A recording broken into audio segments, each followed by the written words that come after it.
Now I have some readings. Shireen, can you read the introduction reading, please? Hi, Shireen, I'm an addict. Hi, Shireen. In AA, we follow a program adopted from Alcoholics Anonymous. More than 1 million people have recovered in AA, most of them just as hopelessly addicted to alcohol as we were to drugs. We are grateful to the AA Fellowship for showing us the way to this new life. The 12 steps of Narcotics Anonymous, as adapted from AA, are the basis of our recovery program. We have only broadened their perspective. We follow the same path with a single exception. Our identification as addicts is all-inclusive with respect to any mood-changing, mind-altering substance. Alcoholism is too limited a term for us. Our problem is not a specific substance. It is a disease called addiction. We believe that as a fellowship, we've been guided by a greater consciousness and are grateful for that direction that has enabled us to build upon a proven program of recovery. Thanks, Shireen. And the format of this meeting is that on alternate weeks there is a step reading or a step share. However, when there is a fifth Sunday in the month, the meeting is a speaker question and answer meeting. This week is a question and answer speaker meeting. And our first speaker is Dennis, who is going to share his experience, strength and hope for 30 minutes. Okay, my name is Dennis, and I am a recovered addict. And first and foremost, I want to thank God for another clean and sober morning. I'm going to be honest, I came up here and I kind of had to go back downstairs because I was full with fear. Fear of saying that word, recovered. Because I have recovered, and what I have recovered from is a seemingly hopeless state of mind and body. And I went downstairs and said, God, please, give me the strength and courage just to be honest and say that word. Because my head can tell me that if I say it, you guys are going to judge me and you guys are going to, pick up a resentment with me and so forth. But this is not what I'm here to do. I'm not here to cause any controversy. This is just my truth. And I suppose as I go along and share, share my experience and share some of the obstacles that I've had to deal with in my recovery, you'll understand why I have recovered from exactly what it says. And when that chapter was read out, I just thought, thank God, He answered my prayers. I don't really want to go into a drug-a-log but I didn't set out to become an addict. That's my truth. I thought I'd just take chemicals to be a part of. I want to be liked by all the girls and all the boys, but especially the boys. And that's my truth. I'm a very open gay man. I'm just open about my sexuality now. But I was riddled by fear. And I just took drugs because I just wanted to be liked, wanted to fit in. And I just always felt like the odd one out. But drugs, whatever chemicals I took, as far as I'm concerned, I took quite a lot of chemicals. And today I know why I took them, because I was always uncomfortable in my own skin and just riddled with fear. And as I said, I didn't set out to become an addict. I thought I'd have control over this stuff, and I'll stop when I want to stop, and I'll stop drinking when I want to, all that kind of stuff. But it didn't happen.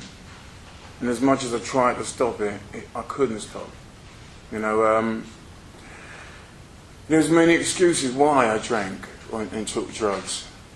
I took drugs and I drank alcoholically from the age of 12 because I was black. Because I always knew, deep down in my heart, I was gay. Always knew it.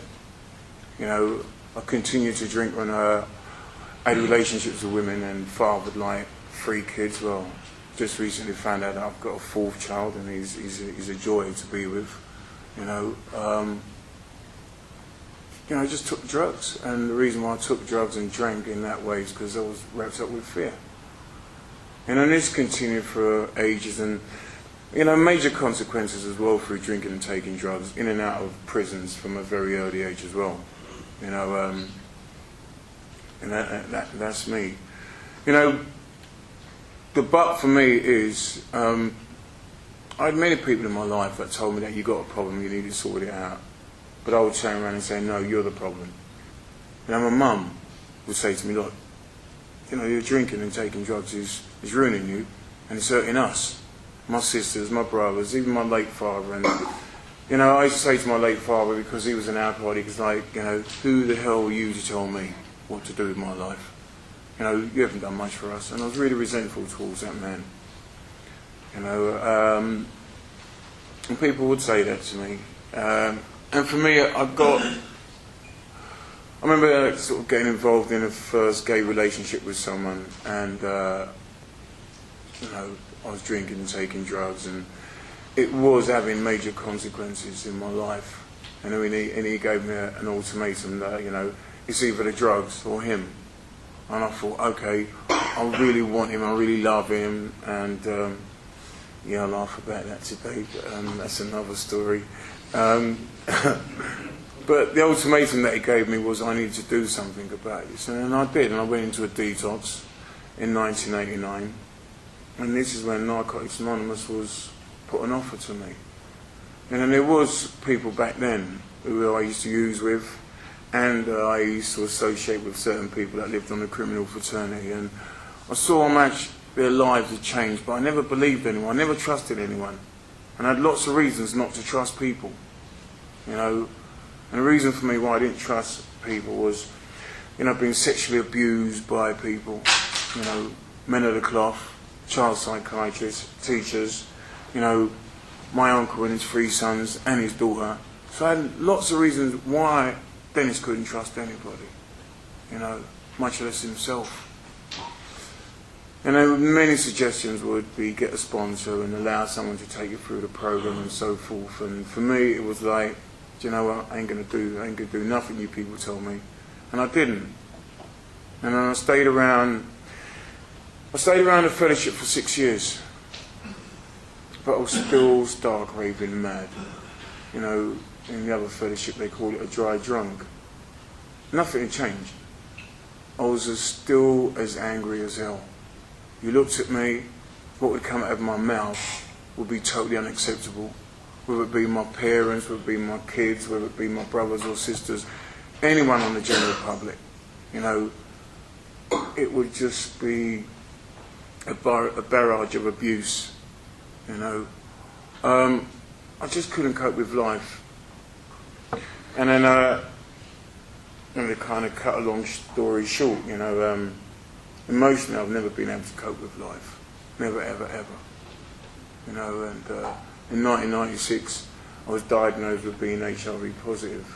And for me, you know, I just couldn't cope. Emotionally I couldn't cope with it.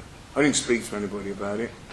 I felt a lot of shame. I felt that if I spoke to anybody about it, I'd be rejected and ridiculed. And, you know, back then the stigma with anybody, you know, who's got the virus was that, you know, you're a creature from hell. You know, that was all up in my head anyway. And, you know, the best thing that I could do, my best thinking, you know, and this is what I've learned, it's about my thinking. My best thinking took me back out there, you know, and my thinking was, you know what, well, you're going to die, so you might as well just go out with a bang. And it never happened. It just didn't happen. You know, it didn't happen at all. You know, the consequences for that, I stayed out there for 4 years and ruined my life and ruined everybody else's life around me. You know, my 3 kids and my mum, my late father and my brothers and sisters, nieces and nephews and their kids, and even friends that I made within the fellowship. You know, they were really hurt. You know, they really suffered because I wouldn't listen to them, even when they put their hand out and said, Dennis, come back. You know, it was the F-off word, you know, and telling them, you don't really care about me. These people genuinely cared and they still care about me today. You know, and they've got a lot of love here, that's one thing I will say. You know, as I said, I just went back out there for 4 years and, you know, financially I lost everything. Materially I lost everything. But what I've learned today, what I really lost was mentally, physically and spiritually. I was broken in every sense of the word. You know, for me, every time I stuck a needle in my groin, in my neck, you know, even trying, I don't want to be too euphoric here, but even when I tried to find a vein in my chest, I'd say, God, please let this be the one. And every time I woke up in the morning, I go, why did you let me wake up? You know, the self-pity was on me. You know, you know, something happened. I went over in someone's house in South London. You know, and I'm eternally grateful to these bunch of people I used to use with. And it's just normal that when somebody goes over, you get them out of that place. And someone done that for me, you know, and put my body in a trash bin. You know, and my leg was stuck out, and, you know, I'm eternally grateful for the person who saw my leg that was stuck out, phoned 999, and I ended up in hospital, and they brought me back round. And the first thing that came out of my mouth was, where's my gear? Where's my gear? And I, you know, because I had a habit of concealing my drugs, and that was down my pants. And it's the first place I went was down my pants. And, you know, the parcel was still there. And all I wanted to do was use. There was no gratitude in saying to these people, thank you for saving my life. It was like, look, I need to go to the toilet, and, you know, making some excuse just to go and use. You know, but something happened. You know, my consultant told me that, Dennis, if you continue using, you've got about 3 months to live. And I don't know why, but hearing that from someone really shook me up. And in that same day, my daughter came to see me, and you know, she came up and I could just see in her face, she was hurt. And she said, Daddy, you know I love you, but right now I hate you and I wish you was dead. Even now it still makes me feel sad for someone that loves me, that I know that I love, to say these words to me. But for me, they sank deep into my soul. And I think that allowed me to, we were going to call it a moment of clarity, to ask for help. And I did ask for help. I asked for help from my consultant, and I'm eternally grateful to her. She ran around and she done her homework, and I ended up in a treatment centre in the southwest, and I'm eternally grateful to that place, because for me that's where I discovered it was all over. You know, it was a 12-step based treatment centre. I'm eternally grateful to that place. You know, it allowed me to look at how I would minimise or even maximise, or, you know, even glorify my using, you know, and there was none. You know, it was like the glory days were over. You know, let's have a look at the days when you're selling yourself and dressing up in women's clothes, and that's my truth. You know, I'd dress up in women's clothes, and, you know, to go and get a punter. You know, pretend that I look like Naomi Campbell, look really glamorous, and, you know, I would. I'd put on my red dress. Well, it weren't mine, so I'd steal it from some woman and put on a wig, you know. And that's another thing I'd do, because I was so afraid of the police and people finding out who I was. I'd wear all these different colour wigs and looking, you know, you get these mirrors that's kind of, well, they're glass and they're kind of blacked out. And you look in and you think, oh, fantastic. You know, yeah. You know, I thought I was like someone out of the L'Oreal advert, you know, but how deluded was that?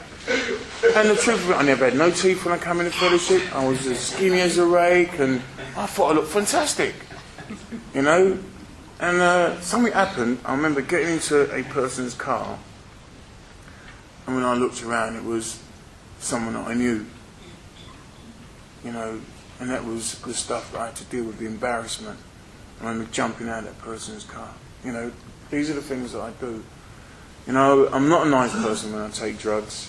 And as I said, I'm a thief, a liar, a cheat, and I'm a male whore. You know, and the biggest thing that I know that I do is, you know, I'm a complete and utter slave to the chemical. You know, so this is what the treatment centre allowed me to look at and showed me. You know, I'm eternally grateful to that place. You know, I discovered it was all over. Whilst I was there, we was allowed to go, you know, to go to meetings, and it, you know, the same suggestions that I heard back in 1989, they were there. You know, get a sponsor, allow that person to take you through the 12-step program. You know, and this time around, you know, I'd done that. I used to have this little phrase in treatment, yes, but, I know, yes, but, I know, yeah, I know. And someone very kindly said to me, what do you know? And I couldn't answer that person. And he said to me, look, I really care about you. I really care about, the way your life has turned out. You didn't plan it to be that way. But he says, I'm going to be brutally honest with you, but you know nothing. You don't know how to cope with life. You don't know how to cope with your emotions. You get these feelings, and the first thing that you think of is, I've got to have a drink. And look at the consequences when you drink and take drugs. And one of the biggest consequences for me when I was drinking as well was that I got a 7-year prison sentence, and I had a blackout. I would literally smash someone to pieces with an iron bar, and even today I don't remember. All this stuff is what I've been told from the courts and witnesses and so forth. And I thought I knew best. So that's when I realised that for me it was all over. But I was allowed to go to meetings, and this time around I heard, again this person says to me, what I needed to do was take the cotton wool out my ears. And I needed to listen. And I needed to listen to what was on offer. And this time round, I've heard what I needed to hear. And that's how it's been. I've got a sponsor. This is going to be my 7th year in recovery. And I've had 3 sponsors in 7 years. I think all 3 of them has taught me as much as they can. Don't place my dependency upon upon my sponsor. My dependency is upon God. And that's what I've learned. I go to my sponsor so he can help me check out my thinking. Because I still can't trust my thinking. I still can't today. I need someone who's going to help me put a better perspective on things in life. But the one thing I know that I have done this time around is follow the suggestions. Get a sponsor and allow that person to guide me through the 12-step program. And that's exactly what I've done. I know that I'm powerless if I pick up, but today I know that I'm not. The reason why I say that is because God is in my life. He's the one who has the power. I don't. So I have to seek God.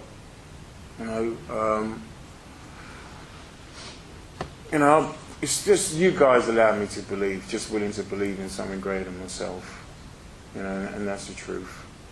And by listening to you guys and what you've done, it's like, I want what you guys have got. And today I've got that. But I had to make a decision, and that was step 3. To allow someone to take me through the rest of the steps, 4 to 9, and also ask that person, just to show me what to put into practice on a daily basis, 10, 11. And this is my truth. I have had a spiritual awakening. I have.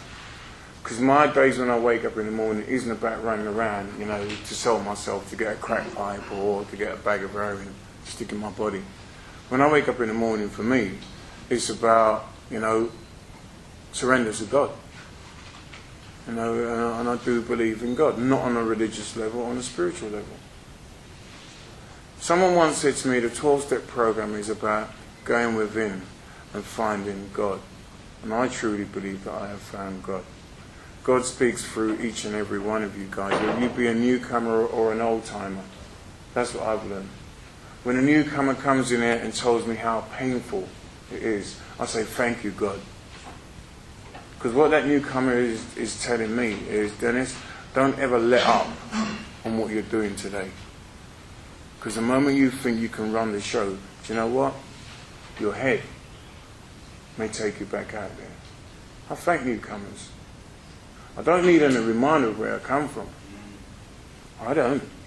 I know where I come from. I don't ever forget where I come from. I don't wallow in it and I don't dwell in it. But I thank newcomers. I need newcomers. I need newcomers, and that's my truth. And I need the old timers as well to keep on showing me what I must do. And just to speak my truth. Because fear will stop me from speaking my truth.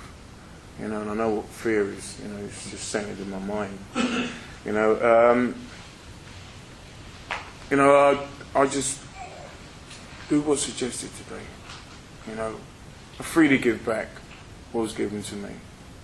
You know, I still do 4 meetings a week. You know, and I remember saying to my first sponsor, "Why do you do 4 meetings a week?" And he said, 2 for me, 1 just in case. And I said, "In case of what?" He said, "In case my sick head tells me it's okay to go back out there and use. And the other one is for the newcomer." That's why he does what he does. And I thanked him. I took on a lot of these little gems, you know, that this man passed on to me. You know, and there'd be other things that I would ask him, you know, what's your understanding of God? And he would just say, "It's very simple, Dennis. The 12 steps is just good orderly direction, good orderly discipline." And you know what? I believe that today. I didn't have any purpose or any direction in my life. I was undisciplined. And that's what they used to say to my mum, you know, to my mum about me in school. You know, if only he would listen, if only he had some discipline in his life, he'd be a very good student. And I know why I was undisciplined, because self-will. You know, my will is my thinking. My thinking has let me down in so many areas of my life. You know. But, you know, it's by going through the program and continuing to put into action what is being freely given to me. I look at my life today and, you know, my life is good. You know, my health has deteriorated a little bit. You know, it's moved on from being like HIV positive to AIDS, but I'm okay. I have faith in God and the medical profession, and they're doing the best that they can. You know, even, you know, like my mum. You know, my mum's dying. My mum's got cancer, you know. And that's why I know that I have recovered. Because if I was hopeless and helpless, and if I never had God, and if I never had this program in my life, I'd go out and use. Because it would be poor me, poor me. And underneath poor me is anger and resentment, and I've learned that today. It isn't about me. What I've learned today is, you know what? I need to accept how I feel, and I feel sad most mornings. But the joy that this program gives me is the ability that I can be a son, and I can wake up in the morning and go and kiss my mum and say, "You know what, I love you, and I love my mum." I can be a son today. Thank God for this program and the fellowship. That's what you guys have given me, the ability to do that stuff. You know? And I recently found out with my own health again, you know, I've got cancer of the lymph gland. And not one day have I ever thought about going out and having a use-up or even having a drink. That has been removed. I felt what I felt. I cried. I phoned up my sponsor. I said, "Why me?" And he went, "Why not?" Picked up a resentment with him. You know, that's standard. You know, that's what Dennis does. You know, because what Dennis wants is, "Oh, Dennis, it'll be okay." And I want sympathy. I want someone to put their arms around me. You know, and you know, took my inventory. I had to go and make my amends to him, and you know, he's still there. You know, and this is what this program has given me. You know, the ability to take responsibility. You know, make amends. And you know, when I'm wrong. In the past, I've been like, "Drop me out. I ain't going to make amends to no one. But I need to be free." And that's why I do what I do today. You know. I look at my life as someone who lived on a criminal fraternity for ages, and, you know, I had a very wealthy ex-boyfriend and stuff. It's just, you know what, that doesn't sort of, it's not my life anymore.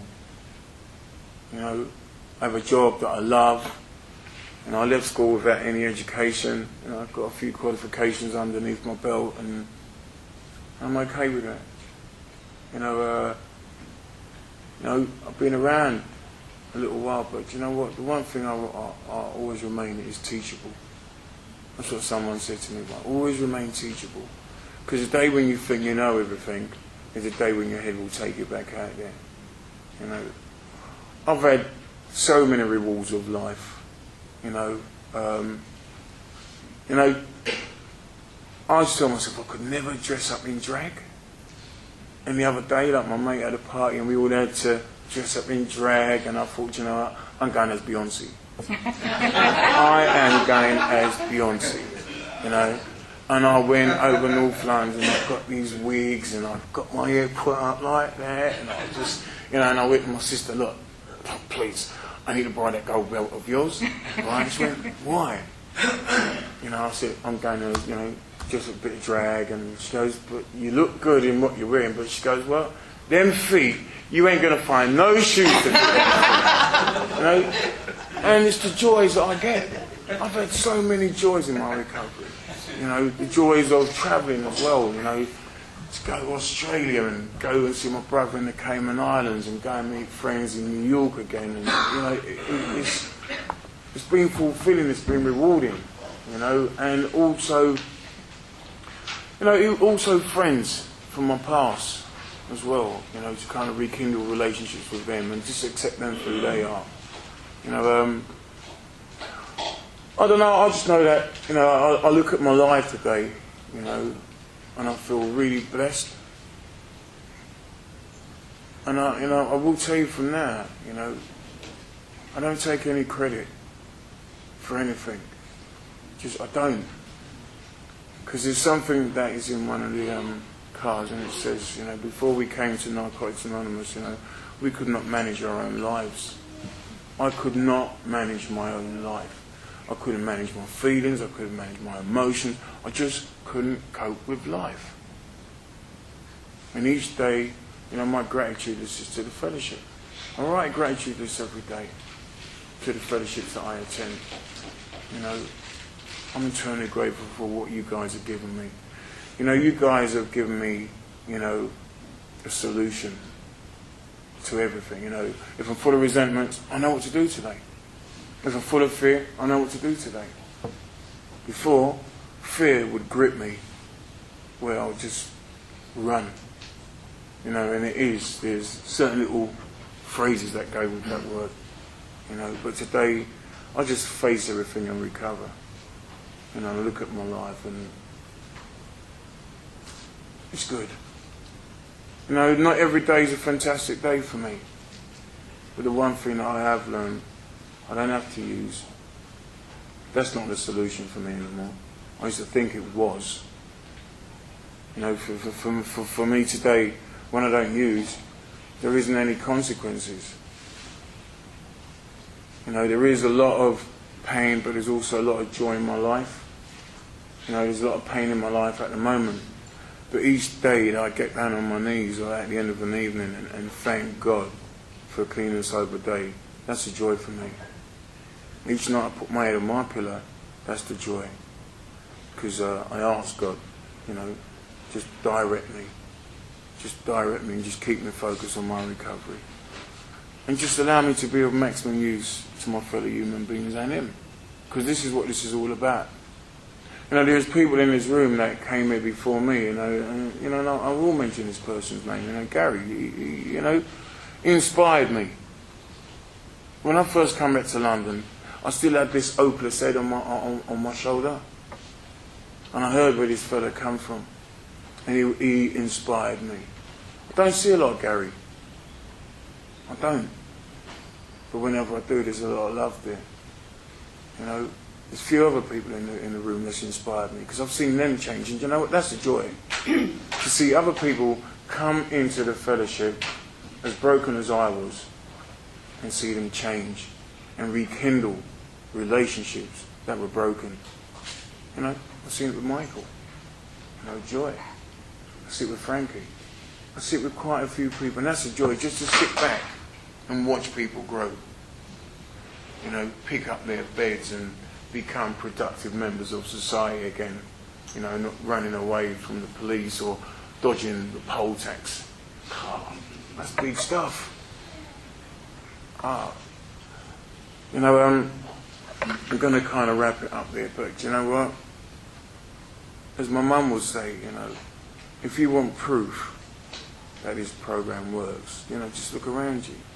You know, it's like just coming up for 5 to 12, sorry.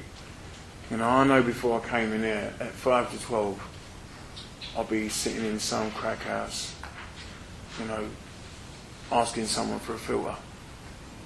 You know, and once I had a bit of a filter, I know where I would be. I'll be either in Tesco's, Marks and Spencer's, trying to have a little chore up.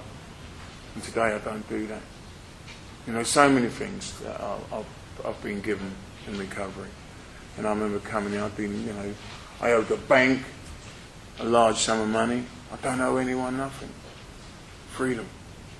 You know, I've got credit cards again. People been saying to me I'm allowed to have, £5,000 overdraft. And the head's gone. But I know what Dennis is like. You know, I still love a lot of nice things. You know, I love material things. I'm not going to sit here and lie to anyone. I still love material things. You know, and I still love to shop. And I love shopping. And I'm a prima donna when it comes to shopping. You know, and that's my truth. And I used to have a shopping partner that me and him used to go and shop together. And, you know, who knows, we could start doing that pretty soon again. But, no, you know, on a good note, you know, it's like recovery is a joy. You know, it is a joy. There's so many joys. You know, there's an artist called Frankie Beverly Amazing, and he sings about joy and pain. It's like sunshine and rain. We need it. Because if I didn't have any pain in my life, it was just all joy, it'd be bloody boring. You know? And that's another thing that I've learned in recovery, you know, is that I'm perfectly imperfect. And that is okay for me. You know? Like yesterday I was on Compton Street and all these men, and I was just like, I love him, I love him, I love him, I love him, I love him, I love him. You know, it's just the head. It's just these thoughts. But you know what? I didn't act out on these thoughts. And there's some days, I'm going to be honest, there's days that I do. And I know when I do that. Just when I know that there's something going on inside with Dennis, and Dennis don't want to have a look at. And again, when it gets that painful, I look at it, I take my inventory and I share it with my sponsor, and I get the freedom that I get. The one thing that I have been given is freedom just to be me. You know, I'll be honest, I don't really care whether people like me or not. You know, it was such a big thing. I so wanted everyone to like me and love me. But I like myself, and I love myself who I am. And then that's my truth. And I've got total acceptance of myself. I'm black, I'm gay, a father with 4 beautiful kids. I've got 5 beautiful grandkids. You know, I accept the fact that, you know, I'm an okay son today. I'm an okay dad, I'm an okay brother, I'm an okay friend. I'm not perfect, and I don't want to be perfect, because if I was perfect there'd be absolutely nothing to change. Because this is what this program is all about, change. You know, and I continue to find Dennis. You know, today for me, you know, so far, it's been a great day. It's been a great morning, you know. I woke up and done a few things that I know that I need to do. You know, surrender to God, and ask for direction. And he's done that so far. You know, if I'm honest, I will be honest. You know, I really haven't got nothing to whinge and moan about. You know, I find a lot of acceptance around life. You know, I will say this. You know, Michael passed on something to me years ago. You know, life isn't called easy, and life isn't called hard. It's called life, and that's always stayed with me. And these are the little gifts, these are the little gems that we will pick up in this fellowship. You know, and I've learned that talk is cheap within the fellowship. You know, it ain't about talking a good program, it's about living it. That's what I've learned.